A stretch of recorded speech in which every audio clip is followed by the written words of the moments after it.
எல்லாருக்கும் வணக்கம். ஆனால் விஜய் இப்படி பேசுவார்னு கொஞ்சம் கூட நினைச்சு பார்க்கல.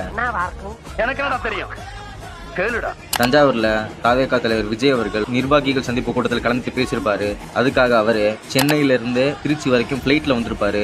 அப்புறம் தஞ்சாவூர்ல இருக்கக்கூடிய செங்கிப்பட்டிக்கு கேரவன் மூலமா போயிருப்பாரு. போற வழியில மக்கள் வெள்ளத்தோட போயிருப்பாரு.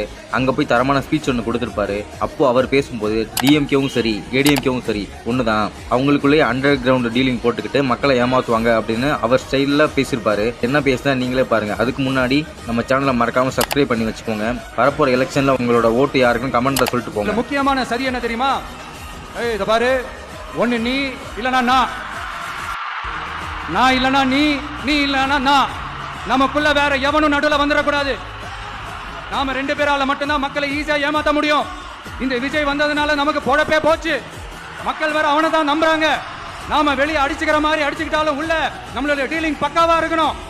மக்களோட ஃபீலிங்ஸை பத்திலாம் நமக்கு கவலை இல்லை. நமக்கு டீலிங் தான் முக்கியம். மாத்தி ஆட்சிக்கு வந்துடலாம்னு நினைச்சோம், ஆனா அது நடக்காது போல் இருக்கு. அதனால நீ என்ன பண்ற? எஸ்ஓபின்னு போட்டு ஒரு பக்கம் அவனை தடுத்துரு, இன்னொரு பக்கம் அவன் மேல பழி போட்டு நானும் தடுத்துறேன். என்ன ஓகேவா? டீலிங் ஓகேவா? ஓவர். தோத்துக்கிட்டே இருக்கீடா.